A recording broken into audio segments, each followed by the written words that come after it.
ಇನ್ನು ನೀವು ಅಶ್ವಿನಿ ಅವ್ರ ಜೊತೆ ಕೂತ್ಕೊಂಡು ಮಾತಾಡ್ತಾ ಹತ್ಕೊಂಡು ಅವ್ರ ಕಡೆಯಿಂದ ಸಾರಿ ಕೇಳ್ತೀರಿ ಅಂದ್ರೆ ನಾನು ಮಾಡಿದ ತಪ್ಪಾಯ್ತು, ನಾನು ಆ ಥರ ಮಾಡಬಾರ್ದಿತ್ತು, ಏಜ್ನಲ್ಲಿ ನನಗಿಂತ ದೊಡ್ಡವ್ರು ನೀವು ಅಂತೇಳಿ.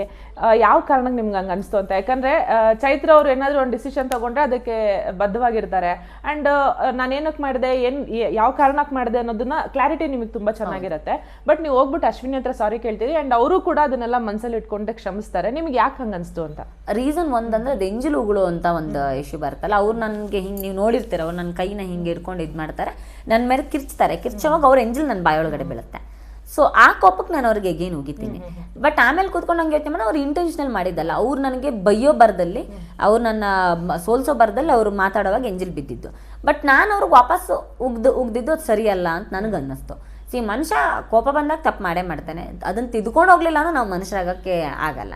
ಸೊ ಹೌದು, ನಾನು ಪಕ್ಕಕ್ಕೆ ಹೋಗಿಬೋದಾಗಿತ್ತು ಅಥವಾ ಎಂಜಿಲ್ ಬಿದ್ದಿದೆ ಅಂತ ಹೇಳ್ಬೋದಾಗಿತ್ತು. ಸೊ ಆ ಕ್ಷಣಕ್ಕೆ ಆ ಹೀಟ್ ಆಫ್ ದ ಮೂಮೆಂಟಲ್ಲಿ ನನ್ನ ಕೋಪ ಬಂತು, ನಾನು ವಾಪಸ್ ಹೋಗಿದೆ. ಸೊ ಅದೆಲ್ಲೋ ಒಂದು ಕಡೆ ನನ್ನ ವ್ಯಕ್ತಿತ್ವಕ್ಕೆ ತಕ್ಕದಾಗಿರೋದಲ್ಲ ಅಂತ ನನಗೆ ಅನ್ನಿಸ್ತು.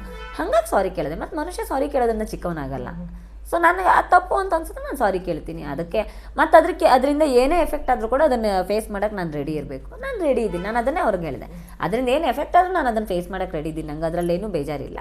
ಬಟ್ ನನಗೆ ಅನಿಸ್ತು, ಬಿಕಾಸ್ ನಾನು ನನ್ನ ಕಣ್ಣಲ್ಲಿ ನೋಡ್ಕೊಂಡಾಗ ನನ್ನ ಆತ್ಮಸಾಕ್ಷಿಗೆ ನಾನು ಮೋಸ ಮಾಡಿದೆ ಅಂತ ಇರಬಾರ್ದು. ನನ್ನ ಆತ್ಮಸಾಕ್ಷಿಗೆ ನಾನು ಕರೆಕ್ಟಾಗಿರ್ಬೇಕು. ನಂಗೆ ಅದು ತಪ್ಪು ಅಂತ ಅನಿಸ್ತು, ನಾನು ಅದನ್ನು ಮಾಡಿದ್ದೀನಿ, ಅದಕ್ಕೆ ನಾನು ಕ್ಷಮೆ ಕೇಳ್ತೀನಿ. ಅದಕ್ಕೆ ನಾನು ಅವರೊಬ್ಬರೇ ಇದ್ದಾಗ ಹೋಗಿ ಕೇಳಿದ್ದು, ಬೇರೆ ಮನೆಯವರೆಲ್ಲ ಇದ್ದಾಗ ಹೋಗಿ ಕೇಳಿಲ್ಲ. ನಂಗೆ ಅಲ್ಲಿಗೆ ನನಗೆ ಆತ್ಮತೃಪ್ತಿ ಸಿಕ್ಕರೆ ಸಾಕು ಅಂತ ಅಷ್ಟೇ.